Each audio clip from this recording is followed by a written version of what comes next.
चलता है। आगे है हीमोफीलिया। इस रोग में व्यक्ति को चोट लगने पर आधा घंटा से 24 घंटे तक, मतलब 2 से 5 मिनट औसतन है, रक्त का थक्का नहीं बनता है। जो औसतन सबका बनता है 2 से 5 मिनट में बन जाता है, पर जिसको हीमोफीलिया होगा उसमें थक्का नहीं बनता है, तो खून काफी बहेगा। यह मुख्यतः पुरुषों में होता है। स्त्री में यह रोग तभी होता है जब उसके दोनों गुणसूत्र XX प्रभावित हों, तब यह रोग की वाहक स्त्रियां होती है। हेल्डेन का मानना है कि यह रोग ब्रिटेन की महारानी विक्टोरिया से प्रारंभ हुआ, हेमोफीलिया। आगे है टर्नर सिंड्रोम। इस रोग में स्त्रियां होती है। यह रोग ग्रसित स्त्रियों के गुणसूत्र की संख्या 45 होती है, मेल होना चाहिए 46, और जिसमें ये टर्नर सिंड्रोम होगा उसमें लड़कियों को 45 ये मतलब गुणसूत्र होगा। इसमें शरीर अल्प विकसित, कद छोटा, वक्ष चपटा होता है, जननांग पर्याय अविकसित होता है, और इसमें वांझ होता है। मतलब ऐसी स्त्रियां जिनको बच्चे नहीं हो पाता, तो उसमें क्या होता है 45 ही वो गुणसूत्र होता है। आगे है क्लिनीफेल्टर सिंड्रोम। क्लिनीफेल्टर सिंड्रोम वह रोग पुरुषों में होता है। यह रोग से ग्रसित पुरुष की गुणसूत्रों की संख्या 47 होता है, मतलब एक गुणसूत्र क्या है इसमें बढ़ जा रहा है। टोटल होता कितना है 46 होना चाहिए, लेकिन इसमें क्या है 47 हो जाता है। 1 मिनट, ये क्या हो गया? इसमें क्या होता है, इसमें पुरुषों का वृषण अल्प विकसित हो जाता है, अल्प विकसित हो जाता है, और स्तन स्त्रियों के समान विकसित हो जाता है। इस रोग में पुरुष नपुंसक होता है, मतलब इसमें भी क्या होगा, जो संतान की होगी वो नहीं हो पाएगा। तो महिलाओं में होगा टर्नर सिंड्रोम, और पुरुषों में क्या होता है क्लिनीफेल्टर सिंड्रोम। आगे आपका डाउन्स सिंड्रोम। डाउन्स सिंड्रोम, इस रोग से ग्रसित रोगी मंदबुद्धि, आंखें टेढ़ी, जीभ मोटी और अनियमित शारीरिक ढांचा होता है। इसे मंगोलिज्म भी कहते हैं। छठा है पटाउ सिंड्रोम। पटाउ सिंड्रोम, इसमें रोगी के ऊपर का ओंठ बीच में कट जाता है, तालू में दरार हो जाता है। यह रोगी मंदबुद्धि, नेत्र रोग आदि से प्रभावित होते हैं। Patau syndrome. अन्य कुछ रोग है जिसमें कि पक्षाघात या लकवा जिसको कहते हैं पैरालिसिस। इस रोग में कुछ ही मिनटों में शरीर के आधे भाग में लकवा मार जाता है। यह जहां पक्षाघात होता है वहां की तंत्रिकाएं निष्क्रिय हो जाती है। इसका कारण अधिक रक्तदाब के कारण मस्तिष्क की कोई धमनी का फट जाना, अथवा मस्तिष्क को अपर्याप्त रक्त की पूर्ति होना, या तो मस्तिष्क में सही से ब्रेन नहीं जा पाता, या अधिक दाब से जाएगा तो नस फट जाता है, जिसके कारण ये लकवा या पक्षाघात आपको देखने को मिलता है।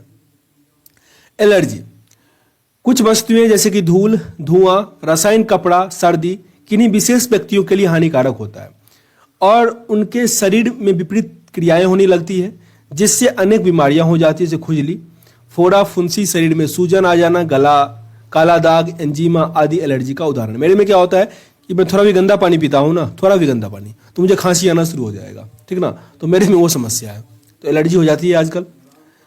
सीजोफ्रीनिया। सीजोफ्रीनिया यह मस्तिष्क का रोग है जो प्रायः युवा वर्ग में होता है।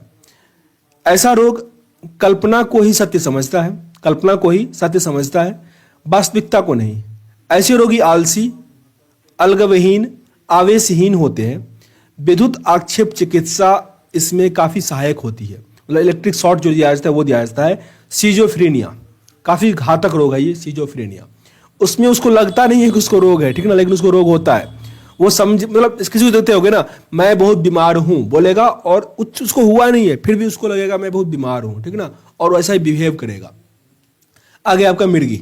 मिर्गी एपिलेसी, इसे अपस्मर रोग भी कहते हैं। यह मस्तिष्क के आंतरिक रोगों का कारण होता है।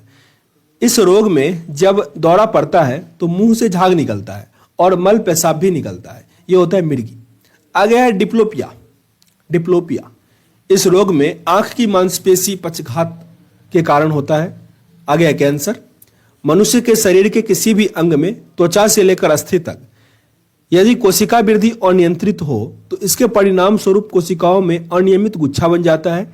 इस अनियमित कोशिकाओं के गुच्छे को कैंसर कहते हैं। कैंसर को स्थापित होने में जो समय लगता है उसे लेटेंट पीरियड कहते हैं। Latent period.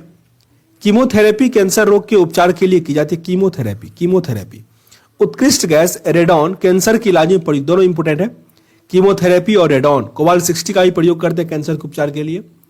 कीमोथेरेपी शब्द का वर्ष 2013 में पॉली एरलिच ने दिया। इन्हें आधुनिक रसायनो चिकित्सा का पिता कहा जाता है। बीमारी के उपचार में रसायन का उपयोग कीमोथेरेपी कहलाता है। बीमारी के उपचार में अगर रसायन का प्रयोग होता है उसे हम कहते हैं कीमोथेरेपी, जिसके जनक कौन है? पॉली एहरलिच, जिसके जनक कहा जाता है पॉली एहरलिच को ही आधुनिक रसायनो चिकित्सा के पिता पॉली एहरलिच 2013 में इनका वो खोज किए थे। कैंसर मुख्यतः 4 प्रकार के होते हैं। पहला होता है कार्सिनोमास। कार्सिनोमास इसकी उत्पत्ति उपकला उत्तक द्वारा होता है। दूसरा होता है सर्कोमास। यह कैंसर संयोजी उत्तक, अस्थियों, उपास्थियों एवं पेशियों में होता है। तीसरा है ल्यूकेमियास। यह ल्यूकेमिया में असामान्य वृद्धि के कारण होता है, जिसका मेनली ऑपरेशन होता होगा, देखते होंगे। लिम्फोमास, यह कैंसर लसिका गांठों और पीलियाओं में होता है, लिम्फोमास। नोट में दिया गया है कि रेडियो सक्रिय एस्ट्रासिया 90 के कारण अस्थि कैंसर हो जाता है। आगे चिकुनगुनिया। यह दुर्बल बनाने वाली गैर घातकीय वायरल बीमारी है, जिसका प्रकोप भारत में 36 वर्ष बाद 2006 में हुआ। यह चिकुनगुनिया वायरस से होता है। यह मादा एडिस मच्छर, मुख्यतः एडिस एजिप्टी मच्छर के काटने से फैलता है। मनुष्य में चिकुनगुनिया वायरस का मुख्य स्रोत होता है। मच्छर संक्रमित व्यक्ति को काटकर अन्य रोगी को काटते हैं, जिससे यह बीमारी फैलती है। संक्रमित व्यक्ति से यह बीमारी किसी और को नहीं हो सकता, मतलब व्यक्ति टू व्यक्ति नहीं होता, मच्छर के काटने से ही होता है। आगे नोट में काफी इंपोर्टेंट दिया गया है कि कैडमियम के कारण क्या होता है? इटाई रोग होता है। इटाई रोग का कारण क्या है? कैडमियम। आगे अब कुछ टेस्ट दिया गया है। इससे पहला है एलिसा टेस्ट। एलिसा मतलब HIV वायरस की जांच की एक प्रणाली है यह। इससे पता चलता है कि कोई व्यक्ति एड्स पीड़ित है या नहीं है। इसे एलिसा टेस्ट कहते हैं। एलिसा का फुल फॉर्म याद रख लो, एंजाइम लिंक्ड इम्यूनो सोल्वेंट एसे। तो एलिसा टेस्ट किससे संबंधित है? HIV से। एक है विडाल टेस्ट, वो होता है मलेरिया से। Western blot test. Western blot test यह HIV संक्रमण की खास जांच है, जो पॉजिटिव होने पर बताता है कि व्यक्ति HIV से ग्रसित है या नहीं। देखो अभी मुझे एक याद आया कि एक फिल्म है डिक्टेटर, ठीक ना, डिक्टेटर, उसमें पॉजिटिव और नेगेटिव दोनों शब्द उसको अच्छा नहीं लगता। जो वहां पे डिक्टेटर था उसको पॉजिटिव और नेगेटिव दोनों शब्द अच्छा नहीं लगता था, तो उसको चेंज करके वो अलीवेले कुछ ऐसा एक वर्ड बना दिया। तो एक आदमी जाता है एड्स का चेक करवाने के लिए HIV, और उसको बोलता है कि आपको ना HIV एलिवेवे है।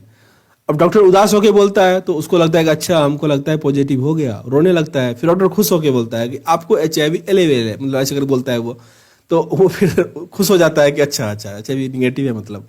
तो वो डिपेंड करता है कि डॉक्टर कैसे बोल रहा है। तो काफी इंटरेस्टिंग सीन है उसमें। आगे यहाँ पे दिया गया HIBP-24 एंटीजोन। HIV की स्पष्ट जांच जिसमें रोग की तीव्रता की जानकारी की जाती है। CD4 काउंट, इस परीक्षण से रोगी के प्रतिरोधक क्षमता का आकलन किया जाता है कि प्रतिरोधी क्षमता कितना है। आगे न्यूक्लिक एसिड टेस्ट, मतलब न्यूक्लिक एसिड एप्लीकेशन टेस्ट की एडवांस तकनीक सीधे HIV वायरस के जेनेटिक्स तत्व का पता लगा लेती है। इस तकनीक से ब्लड डोनर के रक्त में मौजूद बहुत ही कम स्तर के संक्रमण को पहचान कर लेता है। इस जांच की मदद से 1 सप्ताह के संक्रमण को भी पकड़ा जा सकता है, मतलब स्टार्टिंग में ही चेक हो जाता है ताकि इलाज किया जा सके। अभी पहले बॉक्स वाले को पढ़ते हैं। टीकाकरण कार्यक्रम जो है, पहला BCG, जन्म पर तपेदिक से 70% सुरक्षित कर देता है। BCG फुल फॉर्म है बेसिलस कम्टेटर ग्यूरिन। आगे DPT डिप्थेरिया, प्यूटोसिस और टेटनस 6, 10, 14 सप्ताह और 16 से 24 माह तक के आयु को दिया जाता है। OPV यानी पोलियो के लिए OPV दिया जाता है, OPV, ठीक ना। ये 6, 10 और 14 सप्ताह और 16 से 24 माह तक की आयु को संस्थागत जन्म के समय 100% तक इसको सुरक्षित करता है पोलियो। खसरा 9 से 12 माह की आयु पर 100% सुरक्षा प्रदान करता है। ये DT है डिप्थीरिया और टेटनिस, ये 5 वर्ष की आयु तक। TT टेटनस टेक्सॉइड, ये 10 वर्ष से लेकर 16 वर्ष तक की आयु में। और TT ये गर्भवती महिलाओं को 2 खुराक या अगर 3 वर्ष के भीतर टीका लगा हो तो 1 खुराक दिया जाता है TT का। आगे आपका विषाणु से संक्रमित शरीर की कोशिकाएं इंटरफेरॉन नामक प्रोटीन से बनता है। HIV पॉजिटिव लोगों को एंटी रिट्रोवायरस थेरेपी की व्यवस्था होती है। ART सेवाओं की शुरुआत 1 अप्रैल 2004 में किया गया था। वर्तमान में एड्स के उपचार के लिए एजिडोथाइमिन औषधि का प्रयोग किया जाता है। एड्स के उपचार के लिए डेंगू ज्वार मादा एंडीज एडेप्टीज मच्छर के काटने से फैलता है। हमारे देश में डेंगू ज्वार का पहला मामला 1963 में कोलकाता के सामने आया था, कोलकाता में आया था। डेंगू ज्वार के कारण मानव शरीर में प्लेटलेट्स क्या होता है, कम हो जाता है। अभी जो कोरोना आया है, कोरोना का पहला केस केरल में आया हुआ था, याद रखिएगा इसको। आगे केंद्रीय स्वास्थ्य कार्यक्रम कब से स्टार्ट हुआ था ये सब। तो आयोडीन अल्पता विकार नियंत्रण कार्यक्रम 1962 से, दृष्टिहीनता नियंत्रण कार्यक्रम 1976, कैंसर नियंत्रण कार्यक्रम 75-76 से स्टार्ट हुआ, मानसिक स्वास्थ्य कार्यक्रम 82 से, एड्स नियंत्रण कार्यक्रम 92 से, तापेदिक टीबी मतलब टीबी जो होता है 1997 से, प्रजनन एवं बाल विकास स्वास्थ्य कार्यक्रम 97-98 से, पल्स पोलियो 97-98 से शुरू हुआ, समन्वित रोग निवारण परियोजना 97-98 से, जननी सुरक्षा योजना 2003-04 से, वंदे मातरम योजना 2004 से। पोलियो वैक्सीन का विकास 1952 ईस्वी में जोन्स साल्क ने 1962 में अल्बर्ट साविन द्वारा किया गया। जोन्स साल्क काफी इंपॉर्टेंट है, जिन्होंने पोलियो वैक्सीन का विकास किया था। पोलियो वायरस 3 प्रकार के होते हैं, टाइप 1, टाइप 2 और टाइप 3। इसी आधार पर विश्व में पोलियो रोगों को 3 श्रेणियों में बांटा गया है। सबसे कम मरीज टाइप 2 के और सबसे अधिकतर मरीज टाइप 3 के मरीज होते हैं। इसलिए पोलियो से निपटने के लिए अधिकतर वैक्सीन टाइप 3 के लिए तैयार किया जाता है, जिसका विषाणु सबसे छोटा होता है। अब आगे जो हमारा